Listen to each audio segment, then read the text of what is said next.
The Galaxy Z Flip5 has been around for a while now, so what has changed, and is it a better deal now than it was at launch? Let's talk about that. Hey guys, I'm Ryan Thomas, and since the Z Flip5 was launched, Samsung has come out with its S24 series, which brought with it heaps of AI features aimed to compete with the likes of Google with its magic suite of tools on its Pixel devices.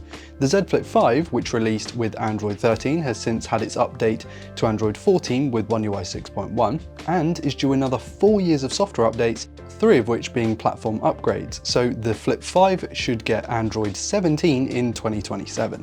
In the almost year that the Flip 5 has been out, it's been treated to some of that AI goodness that we saw with the S24 series. So you get Galaxy AI image editing for photo augmentation after the fact. You get touch to instant slow-mo with videos shot on the phone. You get circle to search, a feature that I was personally quite excited about with the S24 and one that's very useful. You also get the on-the-fly translator or interpreter through Bixby, which I've had mixed results with. Something I had a bit of concern about when I first looked at this device, and one that really hasn't been fixed since, is its very limited selection of apps available for use on the cover screen by default. You can download Multistar through the Good Lock app through the Galaxy Store and really tinker with it to get all the apps you want on there, and of course not all of them will be optimized for the outer display, but that's besides the point. I just wish this option to enable more than 5 apps on the cover screen was baked into the regular settings menu, because it makes that cover screen way more useful, and you're paying for it, so you might as well use it. And speaking of paying, these were $1,000 at MSRP for the 256GB version. On Samsung's website, they've held the same price, though on Best Buy you can pick up a 512 version for $850 brand new, and I've seen them on Amazon for $800 for the 512 version, so prices have definitely come down on the different sites. Combined with the new software features, you get far more for your money now than you did when the phone came out. The Flip 5's hardware was never in doubt. Despite me having had this unit for a long time, the hinge still feels tight, the screens are still in very good condition, and the hinge is as satisfying to use now as it was when I first picked it up last year. I have exercised a bit more caution with this phone than I would with a traditional slab style phone due to the slight worry that I could damage it. I'm extra careful at the beach or in the woods to ensure that nothing gets into that hinge mechanism, and that seems to have paid off because there's barely a scratch on this thing and it looks great.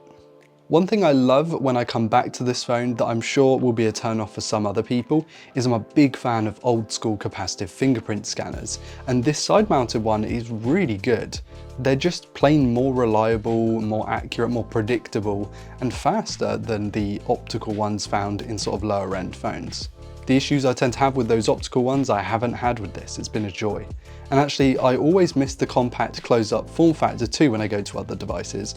Having something a little thicker but not quite as tall as a regular phone is way better from a pocketability standpoint, especially in my looser shorts where I have to be really careful with big phones as they can just straight out fall out as I bend down.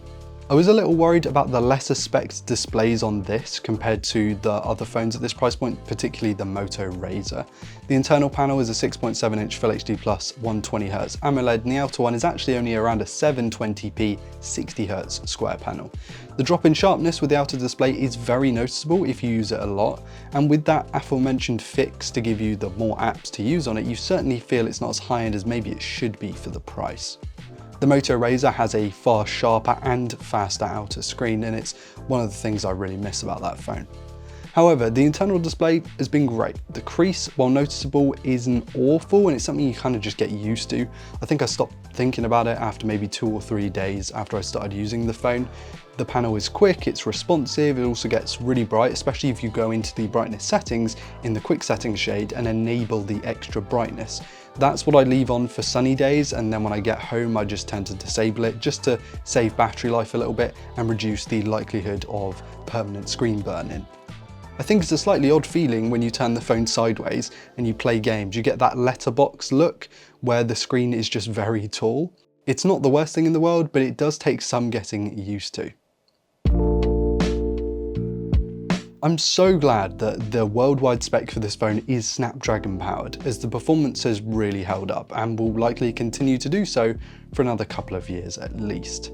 It does of course have 8GB of RAM, which I think realistically is enough, though I'm by no means a power user. At most I play some more basic games on my phone and flip through tabs on Google Chrome with different Wikipedia pages, and the phone handles all of this stuff absolutely fine. The 256GB is more than enough storage for me, and as for the battery life and charging, it's decent, but it's not great. The 3700 mAh battery lasts me about a full day of moderate usage with medium screen brightness and mostly Wi-Fi connectivity, but this is without a watch connected or Bluetooth headphones connected.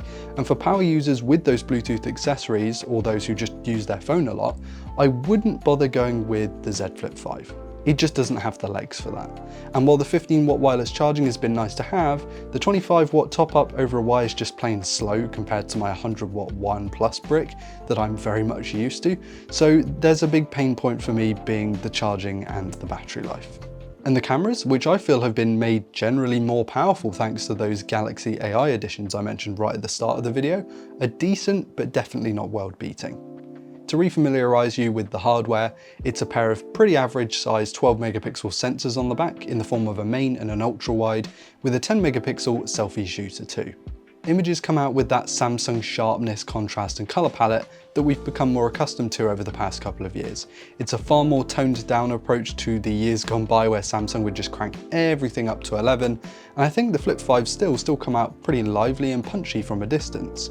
Though these things soon break down when you crop in, as you'll find heaps of digital sharpening and HDR haloing around high contrast edges. It's not super ugly, and given you really have to zoom in to see them, it's not a huge deal. It's just very clear that the Z Flip 5 is missing a much needed telephoto camera in my opinion. I certainly would avoid zooming past, say, 2 times in the camera app. It just cannot do anything past that. There's a good amount of dynamic range with details across the waveform. I generally like the photos from the Z Flip 5. It's just a shame that they aren't super competitive with something like the Pixel 8 or even the OnePlus 12 despite the pricing. That said, I do understand that you kind of have to balance hardware cost with a foldable like this. Some better camera processing would make a big difference though, and I think that could be fixed in future software updates, just not confident it will actually happen. Video seems to have had some improvements since I last checked the phone out, with less of that watercolor look that I pointed out in my best flip phone head-to-head.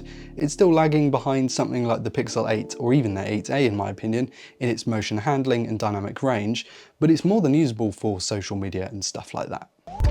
So after around 10 months on the market, the Flip 5 has matured like a fine wine, with genuinely useful added software features, some solid price drops depending on your preferred store, and a build that has really held up despite all the concerns about reliability with the flexible screen and hinge mechanism. I'm far more likely to recommend this now than before with its decent screens, its good performance and fantastic design.